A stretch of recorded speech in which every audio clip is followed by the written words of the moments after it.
Welcome back to channel ஜோப் சரி தமிழ. அரசு விமானத்துறையிலிருந்து சூப்பரான ஆப்பர்ச்சுனிட்டி வந்திருக்கு. இன்டர்வியூ அப்படிங்கிறது இல்லை, ஃப்ரெஷர்ஸ் நீங்கள் தாராளமாக அப்ளை பண்ணிக்கலாம். எல்லாமே ஆஃபீஸர் லெவல் வேக்கன்சிங்க, வேறு லெவல் சம்பளம். ஆண்கள் பெண்கள் இருபலரும் அப்ளை பண்ணலாம். அதில் குறிப்பாக அனைத்து பிரிவை சேர்ந்த பெண்களுக்கு எந்த ஒரு ஃபீஸுமே இல்லைங்க. இப்போ ஸ்கிப் பண்ணாதீங்க. டெக்ஸ்ட் புக்கில் இப்போது ஃபியூச்சர் ஆஃபீஸர் சேல் போயிட்டுருக்கு. நம்ம கூட தமிழ் 10 யூஸ் பண்ணுறது மூலிமா 12% ஆஃபர் வேறு இருக்குது. அதெல்லாம் சரி, ஃபஸ்ட்டு டெக்ஸ்ட் புக்னா என்ன தெரியாதவங்களுக்கு சொல்கிறேன். நீங்கள் எந்த கவர்மெண்ட் எக்ஸாம்ஸ் ப்ரிப்பேர் பண்ணாலும் பரவாயில்ல, railway exam, banking exam, insurance exam, எந்த எக்ஸாமாக இருந்தாலும் அதற்கு தேவையான கிட்டத்தட்ட 1,50,000 plus mark test, 30,000 plus previous year question paper, practice, bro question, bro live test அப்படின்னு சொல்லி இது எல்லாத்தையுமே ரொம்ப கம்மியான விலையில் ஒரு பேக்காக ப்ரொவைட் பண்ணுறாங்க. டிஸ்கிரிப்ஷன் லிங்க் தரேன், அதை டச் பண்ணி டேரெக்டாக உள்ளே வந்துருங்க. உள்ளே அப்ளை கூப்பன் அப்படிங்கிற டேப் இருக்கும், அதில் தமிழ் 10 அப்படிங்கிற நம்ம கூட யூஸ் பண்ணிக்கோங்க. 365 டேஸ் வேலிடிட்டி இருக்கக்கூடிய இந்த text book year pass bro வெறும் 615க்கு உங்களால் பை பண்ணிக்க முடியும். பை பண்ணிட்டு இவங்களோட டெக்ஸ்ட் புக் ஆப் மூலமாக லாகின் பண்ணிக்கோங்க. ஏஐ சமாதான் ஃபெசிலிட்டி கூட இருக்குது.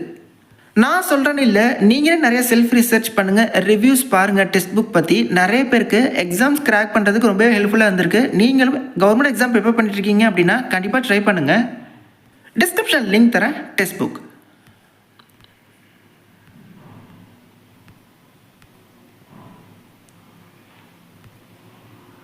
Back to the notification. AAI அதாவது ஏர்போர்ட் அத்தாரிட்டி ஆஃப் இந்தியா அப்படின்னு சொல்லுவாங்க. இது வந்து பார்த்தீங்கன்னா ஒரு மத்திய அரசு நிறுவனம், மத்திய அரசு வேலைவாய்ப்பு தான். இங்கேருந்து இப்போது ஜூனியர் எக்ஸிக்யூட்டிவ்ஸ் அப்படிங்கிற வேக்கன்சிஸ் வந்து ஃபில் பண்ணுறாங்க. இதற்கு நீங்கள் ஆன்லைனில் மட்டுமே அப்ளை பண்ணணும்.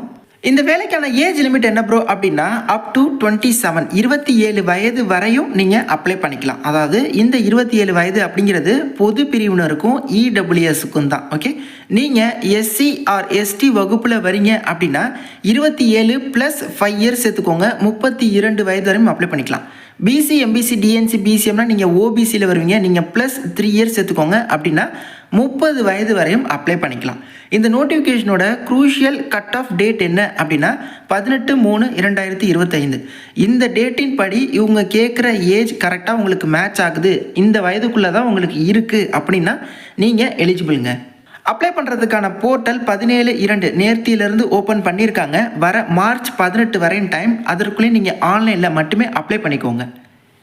சேலரியை பாருங்களேன். ஜூனியர் எக்ஸிக்யூட்டிவ் அதாவது ஆஃபீஸர் லெவல் தான் குரூப் பி E1 லெவலில் வருதுங்க. பேசிக் பே 40,000, ரிட்டையர் ஆகிறப்போ 1,40,000 வரையும் உங்களுக்கான பேசிக் பே இருக்கும்.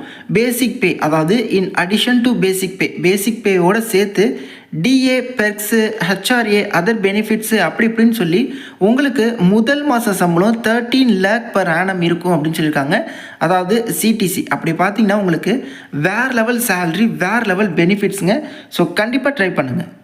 எல்லா நோட்டிஃபிகேஷன்லையுமே கட் ஆஃப் டேட் அப்படின்னு சொல்லி ஒரு டேட் வந்து மென்ஷன் பண்ணியிருப்பாங்க. அதுதான் 18/3/2025. இந்த டேட்டின்குள்ளே இவங்க கேட்குற கல்வி தகுதியை நீங்கள் முடிச்சிருக்கணும், இவங்க கேட்குற ஏஜ் லிமிட்டை நீங்கள் வந்து கரெக்டாக வந்து பூர்த்தி பண்ணியிருக்கணும்.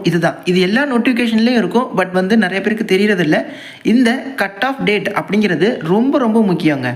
சொல்லப்போனால் ஓபிசி சர்டிஃபிகேட் அதாவது பிசி, எம்பிசி, டிஎன்சி, பிசிஎம் போன்ற ஓபிசி சர்டிஃபிகேட்டுமே இந்த வருஷத்துக்கானது, அதாவது 2024 to 2025, அதாவது 31/3/2025க்குள்ளே எடுத்த ஓபிசி சர்டிஃபிகேட்டாக இருக்கணும் அப்படின்னு சொல்லியிருக்காங்க. அதாவது ஓபிசி சர்டிஃபிகேட்டோட வேலிடிட்டி எவ்வளோ தெரியுமா? 1 இயருங்க. 1/3 அதாவது மார்ச் 1ஆம் தேதி. இப்போது உதாரணத்துக்கு இந்த வருஷத்துக்கு சொல்கிறேன், 2024 to 25, 2024 மார்ச் 1ஆம் தேதியிலிருந்து 2025 மார்ச் 31ஆம் தேதி வரையும் கரெக்டாக மார்ச் டு மார்ச் 1 வருஷம்தான் அந்த வேலிடிட்டி இருக்கும்.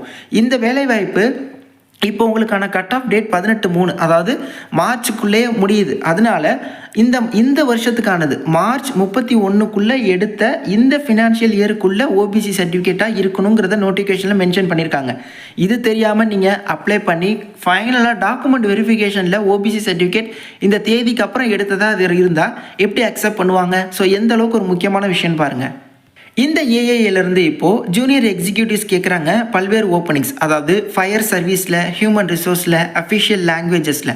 ஃபயர் சர்வீஸில் 13 வேக்கன்சி இருக்குது. அதை வகுப்பு வாரியாக பிரித்தும் கொடுத்துருக்காங்க. பண்ணுறதுக்கு முன்னாடி உங்கள் கம்யூனிட்டிக்கு எவ்வளோ வேக்கன்சி இருக்குது அப்படிங்கிறத பார்த்துக்கோங்க. உதாரணத்துக்கு இப்போது ஃபயர் சர்வீஸில் 13 வேக்கன்சி இருக்குது. அதில் யூஆருக்கு 5, இடபிள்யூஎஸ்க்கு 1, ஓபிசி அதாவது பிசி எம்பிசி டிஎன்சி பிசிஎம் ஓபிசிக்கு 4, எஸ்சிக்கு 2, எஸ்டிக்கு 1 அப்படிங்கிற வேக்கன்சிஸ் வந்து கொடுத்துருக்காங்க. ஓகே, ஸோ உங்களுக்கு ஒதுக்கீடு உங்கள் கம்யூனிட்டியில் வேக்கன்சி இருக்கான்னு பார்க்க, அதில் இருந்துச்சுன்னா நீங்கள் அதில் அப்ளை பண்ணிக்கோங்க.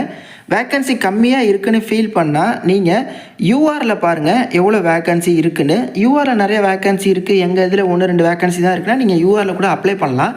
ஆனால் உங்கள் கம்யூனிட்டி இல்லாமல் நீங்கள் யூஆரில் இருக்கிற வேக்கன்சிக்கு போட்டி போட்டால் உங்களுக்கு யூஆருக்கு என்ன ஏஜ் லிமிட்டு தான் அதுதான் உங்களுக்கும், யூஆருக்கு என்ன கட் ஆஃபோ அதுதான் உங்களுக்கும். குவாலிஃபிகேஷன் பார்த்தலாம். ஜூனியர் எக்ஸிக்யூட்டிவ் ஃபயர் சர்வீஸ்க்கு பேச்சுலர் டிகிரி இன் இன்ஜினியரிங் அதாவது பிஇ ஆர் பிடெக் வந்து fire engineering, mechanical engineering, automobile engineering இதில் ஏதாவது ஒரு இன்ஜினியரிங் முடிச்சிருந்தால் அப்ளை பண்ணிக்கலாம். எக்ஸ்பீரியன்ஸ் தேவையில்லை. ஜூனியர் எக்ஸிக்யூட்டிவ் கேட்டிருந்தாங்க ஹச்ஆரில், அதுக்கு டிகிரி முடிச்சுட்டு எம்பிஏ கம்ப்ளீட் பண்ணியிருக்கணும். எம்பிஏ எந்த ஸ்பெஷலைசேஷனில் முடிச்சிருக்கணும் அப்படின்னா HRM, HRD, PM and IR, labour welfare இந்த இதில் முடிச்சிருந்தவங்க தான் அப்ளை பண்ணலாம். இதற்கும் எக்ஸ்பீரியன்ஸ் அப்படிங்கிறது தேவையில்லை. ஜூனியர் எக்ஸிக்யூட்டிவ் அஃபிஷியல் லாங்குவேஜ் கேட்டிருந்தாங்க. ஸோ இதுக்கு 2 இயர்ஸ் வந்து அந்த எக்ஸ்பீரியன்ஸ் கேட்குறாங்க. போஸ்ட் கிராஜுவேஷன் வந்து ஹிந்தி ஆர் இங்கிலீஷில் முடிச்சிருக்கணும் அப்படின்னு எக்ஸ்பெக்ட் பண்ணுறாங்க. ஸோ இதற்கு ஃபஸ்ட்டு வந்து ஒரு கம்ப்யூட்டர் பேஸ்டு எக்ஸாமினேஷன் வைக்கிறாங்க. அந்த கம்ப்யூட்டர் பேஸ்டு எக்ஸாமினேஷனில் உங்களுக்கு நெகட்டிவ் மார்க் அப்படிங்கிறது இல்லாதனால நீங்கள் எல்லா கொஸ்டினுமே ட்ரை பண்ணிவிட்டு வரலாம். இதில் இந்த ஜூனியர் எக்ஸிக்யூட்டிவ் ஃபயர் சர்வீஸ் அப்படிங்கிற ரோல் இருந்துச்சுல ஃபஸ்ட்டு போஸ்ட், அதுக்கு மட்டும் அந்த போஸ்ட்டுக்கு மட்டும் ஃபிசிக்கல் மெஷர்மெண்ட் டெஸ்ட் அப்படிங்கிறது இருக்குது, ஃபிசிக்கல் எண்டூரன்ஸ் டெஸ்ட் அப்படிங்கிறது இருக்குது, டிரைவிங் டெஸ்ட் அப்படிங்கிறது இருக்குது. ஓகே, ஸோ அந்த ஒரு பதவிக்கு மட்டும், ஏன்னா அது வந்து ஃபயர் டிபார்ட்மெண்ட் அது ரிலேட்டடில் வர்றதுனால அவங்க வந்து அதை எக்ஸ்பெக்ட் பண்ணுறாங்க. அதாவது அந்த பதவிக்கு மட்டும் ஹைட்டு, வெயிட் இது போன்ற விஷயங்கள்லாம் அவங்க கேட்பாங்க. அது என்ன அப்படிங்கிறதையும் நான் உங்களுக்கு சொல்கிறேன். அதே மாதிரி அந்த ஜூனியர் எக்ஸிக்யூட்டிவ் ஃபயர் சர்வீஸ்க்கு உங்கள்கிட்ட valid light motor vehicle driving licence இருக்கணும். அதாவது கார் ஓட்ட தெரிஞ்ச driving licence, 4 wheeler driving licence வந்து இருக்கணும். ஹெவி கேட்கல, நார்மல் லைட் மோட்டாரே போதும். மற்றபடி வழக்கமாக அப்ளை பண்ணுற மாதிரி ஃபோட்டோ, சிக்னேச்சர் இது போன்ற விஷயங்கள் எல்லாமே அப்ளை பண்ண. ஃபீஸ் பாருங்கள், 1000 rupees ஃபீஸுங்க. எஸ்சி, எஸ்டி, ஆல் ஃபீமேல் கேண்டிடேட்ஸ்க்கு ஃபீஸ் அப்படிங்கிறது இல்லை. பொதுப்பிரிவை சேர்ந்த ஆண்கள், இடபிள்யூஎஸ்ஐ சேர்ந்த ஆண்கள், ஓபிசியை சேர்ந்த ஆண்களுக்கு மட்டும் 1000 ரூபாய் அப்படிங்கிறது ஃபீஸ். ஃபீஸ் இல்லாதவங்க ஜஸ்ட் ஆன்லைனில் அப்ளை மட்டும் பண்ணால் போதும். aai.aero இதுதான் அஃபிஷியல் வெப்சைட்டு. ஸோ இதற்கான ஜாப் லொக்கேஷன் எங்கே ப்ரோ இருக்கும் அப்படின்னா ஆல் இந்தியா எங்கே வேணால் இருக்கலாம். அதற்கும் நீங்கள் வில்லிங்காக இருந்துக்கோங்க. ஏஐயோட அஃபிஷியல் கெரியர் பேஜில் இந்த ஒரு ஜாப் வந்து நோட்டிஃபை பண்ணியிருப்பாங்க, நம்ம இப்போ ஷோ பண்ணது. ஸோ இதுக்கு இதை நான் காட்டுறேன் அப்படின்னா இதில் போய்ட்டு நீங்கள் டேரெக்டாக அந்த அட்வர்டைஸ்மெண்ட் டவுன்லோட் பண்ணிக்கலாம். ப்ரெஸ் நோட் இருக்குது, அப்புறம் வந்து ரிஜிஸ்டர் பண்ணுறதுக்கான லிங்க் இருக்குது, அப்புறம் வந்து சிலபஸ் இருக்குது. எல்லாத்தையுமே நீங்கள் இந்த இடத்துல வந்து செக் பண்ணிக்கோங்க. இந்த ப்ரெஸ் நோட் அப்படிங்கிற பிடிஎஃப்பில் தான் இந்த physical endurance test, physical measurement test போன்றதுக்கான டீட்டெயில்ஸ் எல்லாமே கொடுத்துருக்காங்க. ஸோ ஆண்கள் அப்படின்னா குறைஞ்சது 167 சென்டிமீட்டர்னாவது ஹைட் இருக்கணும். பெண்கள் அப்படின்னா 157 சென்டிமீட்டர். அதற்கேற்ற வெயிட் அப்படிங்கிறது மென்ஷன் பண்ணியிருக்காங்க. ஆண்களுக்கு மட்டும் செஸ்ட் அப்படிங்கிறது 81 சென்டிமீட்டர் எக்ஸ்பேண்ட் ஆகிறப்போ 5 சென்டிமீட்டர் வந்து எக்ஸ்பேண்ட் ஆகணும்.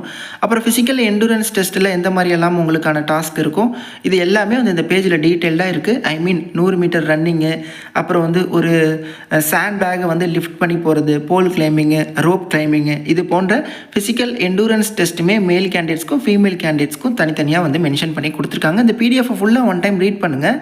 அதாவது இந்த மாதிரி ஏர்போர்ட் ஜாப்ஸ் அப்படிலாம் பார்த்தீங்கன்னா எனக்கு இங்கே தான் ஜாப் வேணும், இங்கே தான் எக்ஸாம் வேணும் அப்படிலாம் கிடையாது. ஆல் இந்தியாவில் எங்கே வேணால் இருக்கலாம். அது எல்லாத்துக்குமே நீங்கள் வில்லிங்காக இருக்கணும். இதுக்கு வந்து நிறைய ட்ராவலிங் பண்ணுற மாதிரியான நேச்சர் கூட இருக்கலாம். ஸோ அதனால் அது எல்லாத்தையுமே மைண்டில் வச்சுக்கோங்க. பட் பர்மனெண்ட்டான ஆப்பர்ச்சுனிட்டி தான், கண்டிப்பாக நீங்கள் அப்ளை பண்ணலாம். நிறைய பேருக்கு வந்து ஷேர் பண்ணுங்கள். எந்த டவுட்ஸாலும் கமெண்ட்ஸ் இன்ஸ்டாலையும் கான்டெக்ட் பண்ணுங்கள். தேங்க்ஸ் ஃபார் வாட்சிங். Take care and by.